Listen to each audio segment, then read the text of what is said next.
There's a good morning, good afternoon. Anyway, I've been spending a few years looking at delivering decent internet into planes, and the idea would be everybody that would sit on a plane could get Netflix. So if you were on a Delta, United, et cetera flight, you'd be able to get Amazon, Hulu, Netflix, TikTok, whatever. So my background is satellite engineering, and this is right now generally done by satellite. So I was trying to understand what kind of satellite designs would do it cost effectively, so that it cost about $5 a seat for each passenger. So to start it, you got to kind of understand, well, what kind of data rates do you need? And so I spent a weekend. This was a couple of years ago, just streaming different programs with different streaming services and measuring the required data rate. And for the most part, it's about 1 megabit per second. So if you had 150 people on a plane and everybody was streaming Netflix, then that plane would have to get about 150 megabits per second. And if there were two planes flying next to each other, you'd need to deliver about 300 megabits per second, and so forth, so on. So anyway, what I ended up doing was looking at a system that would do that.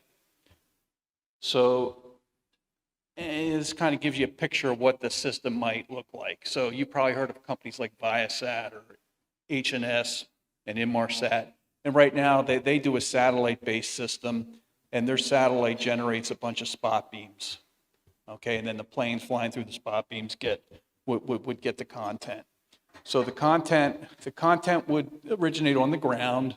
It would be delivered to a gateway, which would uplink the signal to the satellite, and then down from the satellite would, in all these different spot beams, content would be delivered. And the problem is kind of simple if it's just a handful of planes, but you can see that over the United States, there's some regions that are going to have lots of planes, right, where there's lots of flights, especially around airports. And then in some regions, like Wyoming or Montana, where, you have planes, you have to provide coverage, but probably not a whole lot of coverage. So to do it cost efficiently, you need to understand how much resources or how many resources you need in the congested areas, how much resources you need in the somewhat congested areas, and then how many satellite resources you need in less traveled areas. So anyway, I built a pretty detailed traffic model using a couple years of data, and just imposing them on this spot beam satellite, or maybe a couple spot beam satellites. So the number of beams start here in the upper left-hand corner at 0, and in the lower right-hand corner down here, 236. And if you see two numbers in the beams. You see a number in red and a number in blue. So the number in red represents the number of satellites you would need, or number of satellite beams that you would need from a power point of view. And then the number in blue would represent the number of satellites you would need from a bandwidth point of view. So in a lot of cases, these numbers match pretty closely, but not all the time. Like for instance, in beam 22, from a power point of view, you would need one satellite, but from a bandwidth point of view, you would need two satellite beams. So this model was done assuming that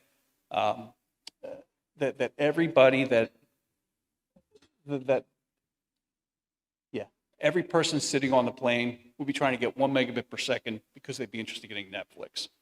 So you can see over regions like LA and Atlanta, somewhere down here, you'd need lots and lots of satellites. And in regions, again, like Montana, Wyoming, you don't need very many. So this would be done, this basically represents what would be done from a geostationary satellite. And then I looked at it from the point of view of LEO satellites. So this represents an older constellation, OneWeb, a constellation like Starlink would be. The answer would be different, but the methodology would be the same. So these systems, the satellites travel in orbits. So in orbit 1, you have a string of satellites, probably about 20. In orbit 2, you have another string of satellites, also probably about 20, and so forth. So to cover the U.S., we need about 7 orbits for this particular constellation. Okay, and then what I did is I froze the froze the constellation at a particular instance in time, and these were the satellites were at that instance in time, and then tried to figure out, well, how much capacity which of these satellites have to provide so that, again, everybody on every plane, that's Delta, United, JetBlue, Frontier, Spirit, et cetera, everybody on all the planes would be able to get Netflix. It just gives you an idea of the amount of capacity that you would need in each of the regions. So in the northeast part of the U.S., makes sense. You need a lot of capacity, more than 35 gigabits. Then like over, like northern plain states, you need a lot less capacity. So the whole idea of this analysis was to get a sense of what a smart infrastructure would have to be. So that's an infrastructure that would provide lots of capacity where you have lots of users and minimal capacity where you don't have many users. And what I'm not showing here is that there would be a terrestrial component to the system, and that would be that would be used to beef up capacity requirements around airports where the planes are fairly densely packed. That's pretty much it. Any questions? Thank you. Yeah.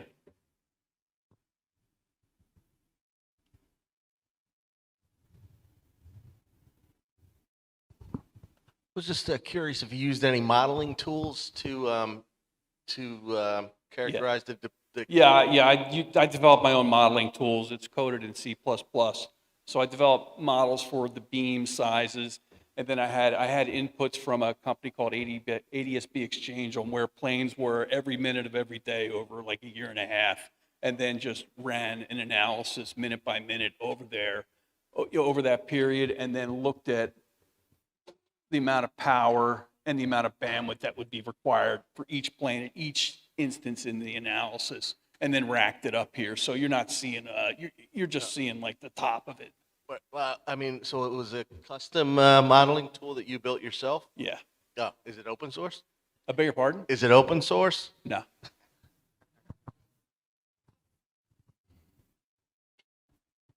Anyone else?